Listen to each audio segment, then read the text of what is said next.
एक सिंहासन बत्तीसी की 11वीं कहानी त्रिलोचनी पुतली की कथा। हर बार की तरह इस बार भी राजा भोज सिंहासन पर बैठने के लिए राज दरबार पहुंचते हैं। इस बार सिंहासन की 11वीं पुतली त्रिलोचना उन्हें रोक देती है। फिर वह राजा विक्रमादित्य के गुणों के बारे में बताने के लिए महायज्ञ का एक किस्सा सुनाने लगती है। एक बार राजा विक्रमादित्य ने राज्य की खुशहाली के लिए महायज्ञ करने की घोषणा की। इसमें उन्होंने सभी राजा महाराजा, पंडित ब्राह्मण, देवी देवताओं और ऋषि मुनियों को आमंत्रित करने का फैसला लिया। सभी को आमंत्रण भेजने के बाद राजा विक्रमादित्य ने पवन देव को खुद जाकर निमंत्रण देने की ठानी और समुद्र देव को आमंत्रित करने के लिए एक ब्राह्मण का चयन किया। राजा का आदेश मिलते ही ब्राह्मण देव निमंत्रण पत्र लेकर समुद्र देवता के पास जाने के लिए निकल पड़े। साथ ही राजा विक्रमादित्य भी पवन देव की खोज के लिए एक जंगल पहुंचे। यहाँ उन्होंने कुछ दिनों तक ध्यान लगाया ताकि उन्हें पवन देव के बारे में कुछ जानकारी मिल सके। मां काली ने उनके ध्यान से खुश होकर राजा विक्रमादित्य को बताया कि पवन देव सुमेरु पर्वत पर रहते हैं। पवन देव के बारे में पता चलते ही राजा ने बेताल को बुलाया। बेताल कुछ ही देर में उन्हें लेकर सुमेरु पर्वत पर पहुंचा दिया। पर्वत पर तेज हवाएं चल रही थीं, लेकिन पवन देव कहीं नहीं दिखे। फिर राजा विक्रमादित्य ने पवन देव का ध्यान लगाया। उनकी साधना से खुश होकर पवन देव वहां प्रकट हुए और कहा, हे राजन, बताओ मुझे क्यों याद किया। जवाब देते हुए महाराज ने कहा, हे देव, मेरी इच्छा है कि आप मेरे राज्य में होने वाले महायज्ञ में आएं। यज्ञ का निमंत्रण देने के लिए ही मैंने आपका ध्यान किया था। राजा विक्रमादित्य की बातें सुनने के बाद पवन देव ने मुस्कुराते हुए कहा कि वह यज्ञ में नहीं आ सकते। राज्य में उनके आने से भयंकर तूफान आएगा, जिससे सब कुछ तबाह हो सकता है। पवन देव ने विक्रमादित्य को समझाते हुए कहा कि वो संसार के हर कोने में मौजूद हैं। उनके यज्ञ में भी वो उपस्थित रहेंगे, लेकिन अप्रत्यक्ष रूप से। पवन देव ने इतना कहने के बाद राजा विक्रमादित्य को आशीर्वाद दिया कि उनके राज्य में कभी सूखा और अकाल नहीं पड़ेगा। साथ ही इच्छाओं को पूरा करने वाली एक कामधेनु गाय भी उन्हें दी और वहां से चले गए। उसके बाद राजा भी बेताल की मदद से राज्य वापस आ गए। इधर राजा पवन देव से मिलकर लौट आए। उधर समुद्र देवता से मिलने के लिए ब्राह्मण कई मुसीबतों का सामना कर रहे थे। जैसे तैसे वह सागर के पास पहुंचे और समुद्र देवता को कई बार बुलाया, लेकिन समुद्र देवता प्रकट नहीं हुए। ब्राह्मण देव भी थकने वालों में से नहीं थे। वो बार बार समुद्र देवता को बुलाते रहे। उनकी पुकार से खुश होकर समुद्र देवता प्रकट हुए और ब्राह्मण ने विक्रमादित्य के महायज्ञ के बारे में उन्हें बताया। निमंत्रण मिलने के बाद समुद्र देव ने कहा कि उन्हें पवन देव से इस महायज्ञ के बारे में पता चल गया था, लेकिन वो यज्ञ में नहीं आ सकते। उन्होंने बताया कि अगर वो प्रत्यक्ष रूप से वहां आएंगे तो पूरा राज्य बह जाएगा। इसी वजह से वो यज्ञ के दौरान जल की हर बूंद में अप्रत्यक्ष रूप से मौजूद रहेंगे। इतना कहकर समुद्र देवता ने ब्राह्मण को 5 रत्न और एक घोड़ा देते हुए कहा कि ये सब उपहार महाराज विक्रमादित्य को दे देना। इतना कहने के बाद समुद्र देवता अदृश्य हो गए। अब ब्राह्मण तेजी से सारे उपहार लेकर राज्य की ओर चलने लगे। ब्राह्मण को पैदल चलता देखकर समुद्र देवता से मिले घोड़े ने ब्राह्मण से पूछा कि आप पैदल जाने की जगह मुझे अपनी सवारी क्यों नहीं बना लेते। ब्राह्मण चलते रहे, लेकिन उन्होंने कोई जवाब नहीं दिया। इस पर घोड़े ने उन्हें समझाया कि वह राजा के दूत हैं, इसलिए उपहार का इस्तेमाल कर सकते हैं। यह सुनकर ब्राह्मण घोड़े पर बैठे और कुछ ही देर में राजमहल पहुंच गए। राज दरबार पहुंचते ही ब्राह्मण ने सारी बातें महाराज विक्रमादित्य को बताई। साथ ही समुद्र देवता द्वारा दिए गए उपहार भी उनको दे दिए। राजा ने खुश होकर कहा कि आपने अपना काम बहुत अच्छे से किया है, इसलिए इन सभी भेंट को आप रख लें। ब्राह्मण घोड़ा और रत्न लेकर खुशी खुशी अपने घर को लौट गए। इस कहानी को सुनाने के बाद 11वीं पुतली सिंहासन से उड़ गई। कहानी से सीख: कोशिश करने से हर काम पूरा हो जाता है। राजा विक्रमादित्य ने भी अंतिम समय तक कोशिश नहीं छोड़ी और आखिरकार पवन देव को उनके सामने आना ही पड़ा। इसलिए बच्चों, आपको भी जब तक सफलता न मिले प्रयास करते रहना चाहिए। 5वीं पुतली से महाराज विक्रमादित्य की कहानी सुनकर जैसे ही राजा भोज सिंहासन पर बैठने लगे, तभी उन्हें 6वीं पुतली रविभामा ने रोक लिया। उसने राजा से पूछा कि क्या सच में वो इस सिंहासन पर बैठने योग्य हैं। रविभामा ने पूछा, क्या आप में महाराज विक्रमादित्य का वो गुण है जो उन्हें सिंहासन पर बैठने योग्य बनाता था। जब राजा भोज ने निवेदन किया कि आप मुझे महाराज विक्रमादित्य के उस गुण के बारे में विस्तार से बताएं, तब राजा के निवेदन करने पर पुतली ने राजा विक्रमादित्य के 6वें गुण की कहानी शुरू की, जो कुछ इस प्रकार है। बहुत समय पहले जब महाराज विक्रमादित्य का राज्य था और चारों ओर खुशहाली ही खुशहाली थी, तब एक दिन महाराज वन विहार के लिए अपने रथ पर सवार होकर निकले। वह नदी के किनारे किनारे अपने रथ पर सवार होकर जा रहे थे कि उन्हें कुछ दूरी पर एक परिवार नदी के किनारे खड़ा दिखाई दिया। उस परिवार में एक पुरुष, एक स्त्री और साथ में उनका एक पुत्र था। उनके कपड़े देखने भर से उनकी गरीबी साफ पता चल रही थी। उन सभी के चेहरे चिंता और परेशानी से भरे दिखाई दे रहे थे।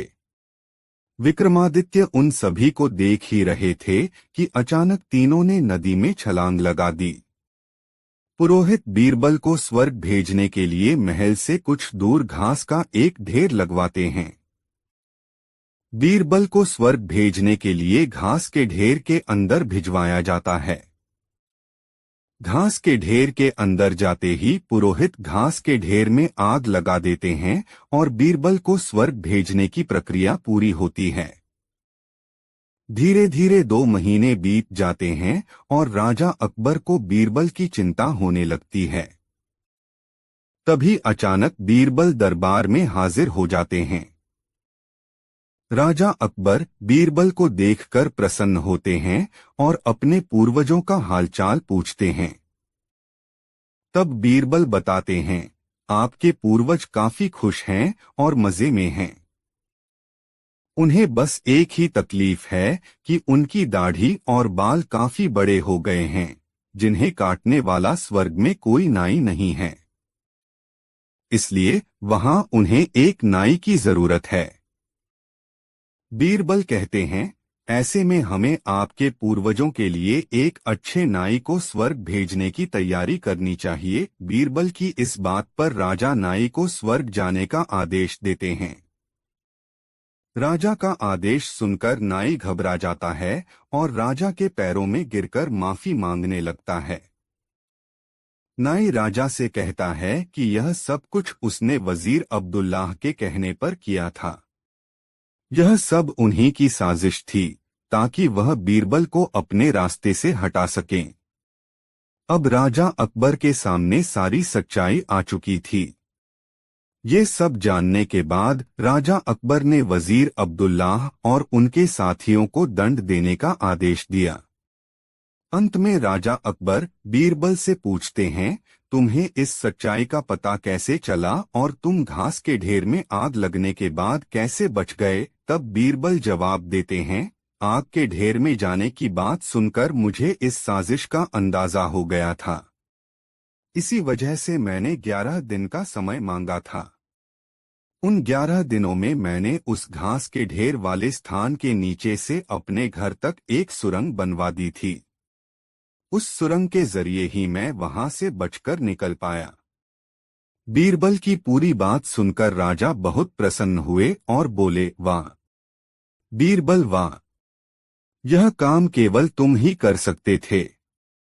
कहानी से सीख। बीरबल की स्वर्ग की यात्रा कहानी से सीख मिलती है कि सूझबूझ से बड़ी परेशानी का हल आसानी से निकाला जा सकता है।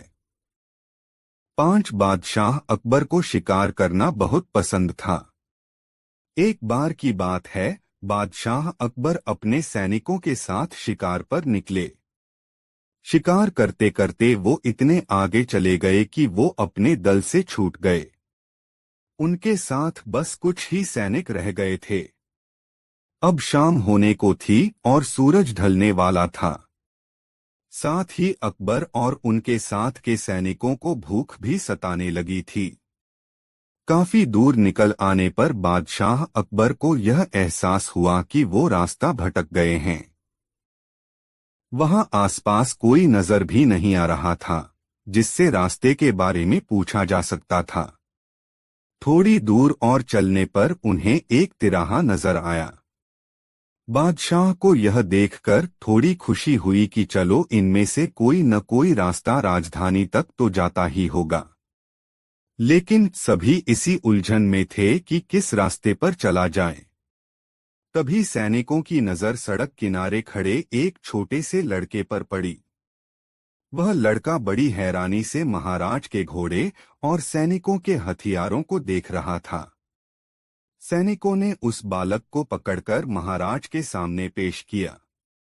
बादशाह अकबर ने लड़के से पूछा, ऐ लड़के, इनमें से कौन सा रास्ता आगरा जाता है? यह बात सुनकर वह बच्चा जोर जोर से हंसने लगा। यह देखकर राजा को बहुत गुस्सा आया, लेकिन उन्होंने शांत भाव से उससे उसकी हंसी का कारण पूछा। लड़के ने जवाब दिया, यह रास्ता चल नहीं सकता है तो यह आगरा कैसे जाएगा? आगरा पहुंचने के लिए तो आपको खुद चलना पड़ेगा। महाराज उस लड़के की सूझबूझ को देखकर चकित रह गए।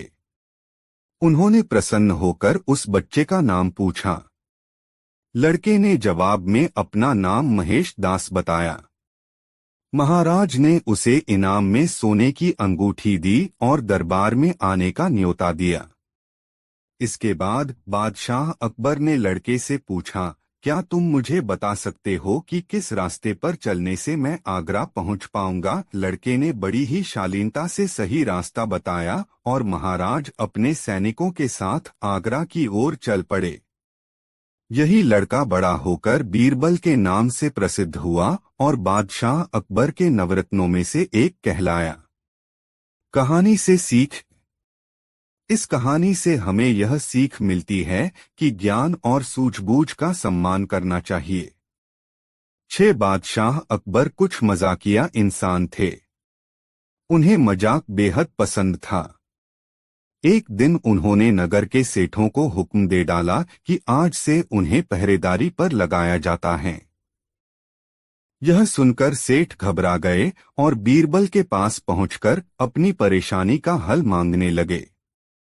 तब बीरबल ने उन्हें हिम्मत देते हुई एक तरकीब बताई और कहा कि वो सब लोग अपनी पगड़ियों को पैर में और पायजामों को सिर पर बांधकर पहरा देते हुए चिल्ला चिल्ला कर कहें, अब तो आन पड़ी हैं। दूसरी तरफ बादशाह भी अपना भेष बदलकर गश्त पर निकल पड़े। गश्त लगते वक्त बादशाह की नजर अचानक सेठों पर पड़ी। उनका ये निराला रूप देखकर बादशाह हंसते हंसते लोटपोट हो गए और उनसे पूछा, ये सब हैं? तब सेठों का मुखिया बोला, जहां पनाह हम लोग पुश्तों से गुड़ और तेल बेचते आए, भला हमसे पहरेदारी कहाँ हो पाएगी? बादशाह अकबर समझ गए कि ये बीरबल की ही तरकीब है और अपना हुक्म वापस ले लिया। 6 रोशन जीवन के अंतिम पड़ाव में था, इसलिए वह तीर्थ यात्रा पर जाना चाहता था। उसने अपने जीवन भर की कमाई एक जगह एकत्रित कर रखी थी।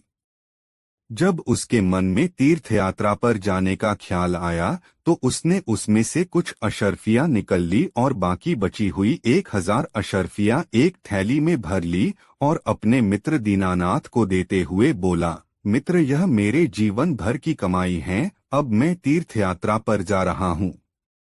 अगर मैं 1 साल के अंदर नहीं आ पाया तो तुम इन्हें किसी नेक काम में खर्च कर लेना। 1 साल तक ये अशर्फियां तुम्हारे पास मेरी एक अमानत हैं। अगर मैं आ जाऊंगा तो मैं आकर वापस ले लूंगा। दीनानाथ ने कहा, आप चिंता ना करें, मैं आपकी ये अमानत संभल कर रखूंगा। आप बिना चिंता किए आराम से तीर्थ यात्रा पर चले जाइए। दीनानाथ की बात पर यकीन कर रोशन चला गया। इतना सारा धन देखकर दीनानाथ का मन बदल गया और उसने उन सारी अशर्फियों को हजम करने की ठान ली। 1 वर्ष बाद जब रोशन तीर्थ यात्रा से वापस आ गया और दीनानाथ के पास अपना धन लेने गया तो दीनानाथ ने धन देना तो दूर रोशन को पहचानने से भी इनकार कर दिया और उसे बेइज्जत करके घर से भगा दिया। बेचारा गरीब रोशन अपने दोस्त की इस हरकत पर यकीन ही नहीं कर पा रहा था, लेकिन रोशन ने भी हार नहीं मानी और अपना धन दीनानाथ से लेने के लिए उसने बादशाह अकबर के दरबार में न्याय के लिए गुहार लगाई। अब दीनानाथ को भी दरबार में बुलाया गया, लेकिन दीनानाथ अभी भी रोशन को पहचानने से इनकार कर रहा था।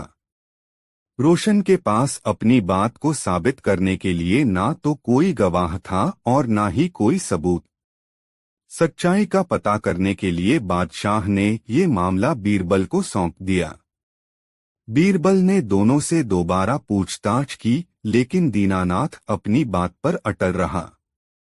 बीरबल ने रोशन से पूछा, तुमने किसके सामने अपना धन दीनानाथ को दिया था? हुजूर, बस एक आम के पेड़ के नीचे मैंने धन दिया था और कोई गवाह नहीं था। इसका मतलब तुम्हारा गवाह आम का पेड़ है। जाओ तो उस आम के पेड़ से कहो कि वो तुम्हारे पक्ष में गवाही दे। अगर वो ना माने तो उसकी मिन्नतें करना, लेकिन पेड़ को गवाही के लिए लेकर आना। तभी तुम्हारा धन तुम्हें वापस मिल सकता है। बेचारा रोशन बड़बड़ाता हुआ चला गया। पेड़ भी भला गवाही दे सकता है। दीनानाथ और बीरबल महल में ही रोशन का इंतजार करने लगे। जब कुछ समय गुजर गया तो बीरबल बोला, अब तक तो रोशन आम के पेड़ के पास पहुंच गया होगा और उससे मिन्नतें कर रहा होगा। तभी दीनानाथ बोला, रोशन तो वृद्ध आदमी है, वो इतनी जल्दी वहां नहीं पहुंच सकता। अभी तो उसे काफी समय लग जाएगा क्योंकि वहां का रास्ता भी साफ नहीं है। बीरबल शांत होकर रोशन का इंतजार करने लगे।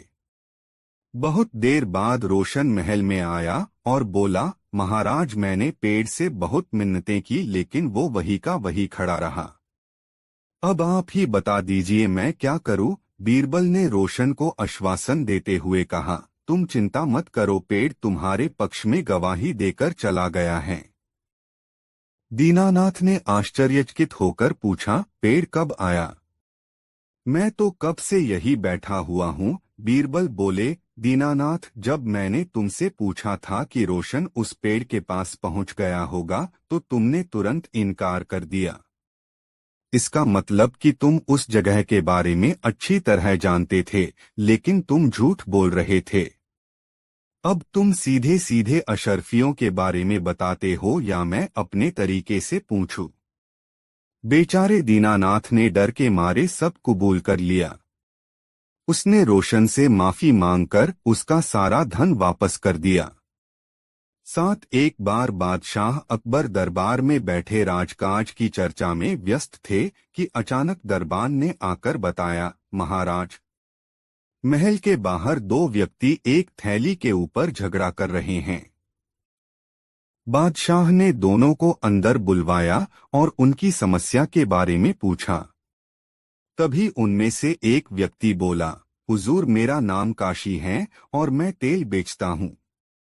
एक दिन यह व्यक्ति मेरी दुकान पर तेल लेने के लिए आया था और तभी मौका पाकर अशर्फियों से भरी मेरी थैली भी अपने साथ ले गया।